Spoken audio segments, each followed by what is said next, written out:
Hey agents, when most players think about damage, they think about critical hit chance, critical hit damage, and bigger crit numbers.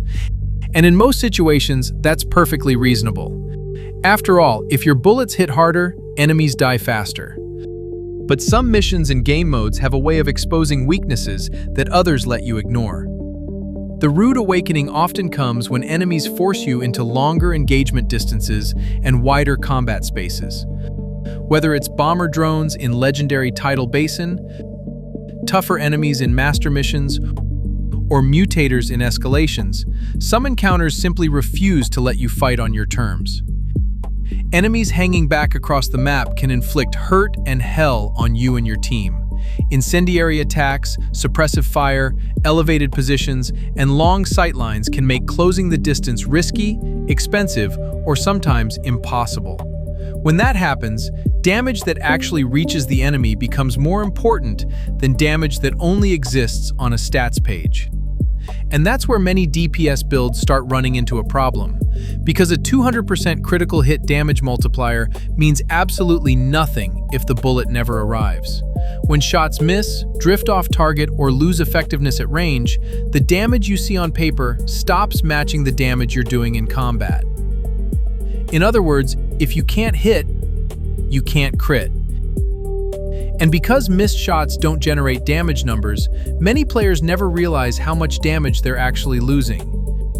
Today, I want to challenge a mindset that's become increasingly common in the Division 2. The idea that every available stat should be poured into crits at the cost of everything else.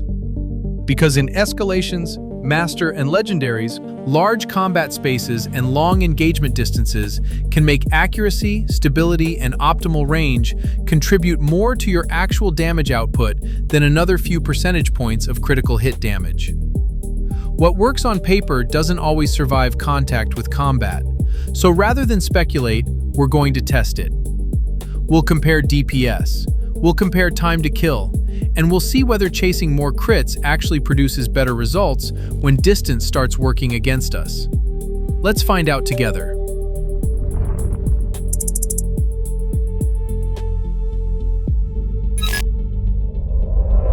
As you can see, we're in the shooting range under the base of Ops to do our comparative test. I've set the target difficulty to Named to model a named enemy, and we've pushed it back to 35 meters. Instead of using a red build, I'm going to test with a skill build to show you that I have nothing among my body gear that can contribute to weapon stability and accuracy. Over here in the stats view, you'll see that I only have 10% accuracy and 10% stability. I have these maxed out because I've passed level 1000 here in my watch. Over here in handling, the 10% accuracy comes from here, and the 10% stability comes from here. Now let's look at my ACR SS. The rifle's attachments are crit chance, and you guessed it, crit chance. So for the first example, we're going all crits on the weapon. We're strictly testing weapon performance. With the first shots, the rifle is very jumpy.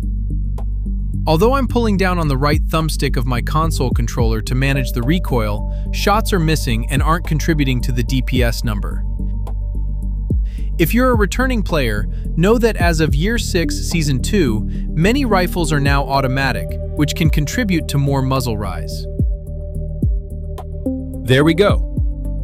Time to kill was 22 seconds.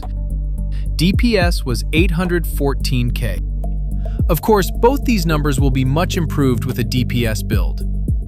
Let's now swap out the crit chance mods. Some of you all crit diehards will hate me for this.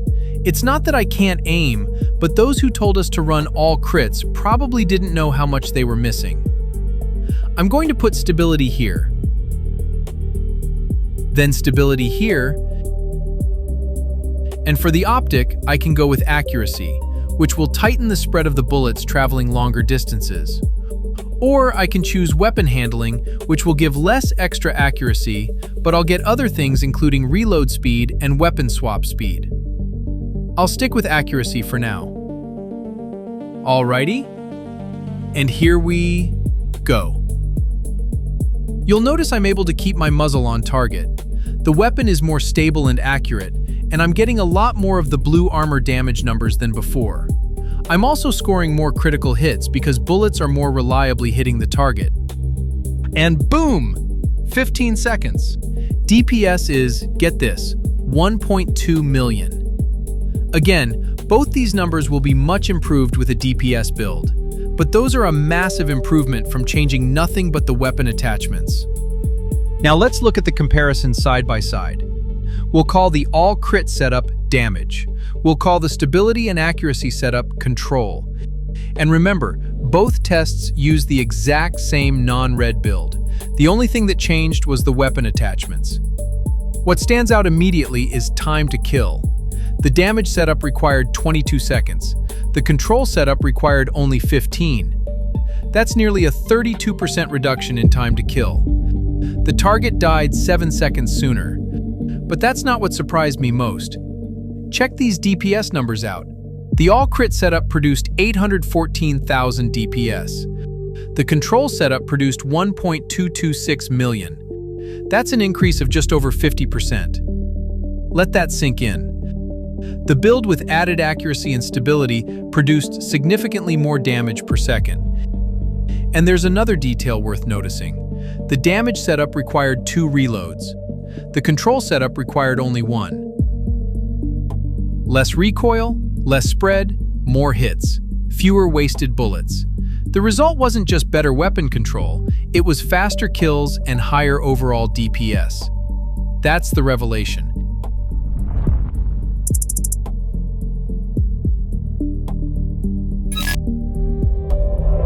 So, what's the takeaway? For a long time, many of us believed that stacking crit chance and crit damage was the only path to higher DPS. And for a while that made sense. But the game has evolved in ways that challenge us to grow, and sometimes our assumptions need to change too. So don't build around popular opinions, build around data and evidence. Try out your ideas, measure the results, and test it out in the field. Then decide what works best for you. If this video changed the way you think about DPS, I'd love it if you shared it with another agent. As always, stay strong, stay safe, and stay dangerous.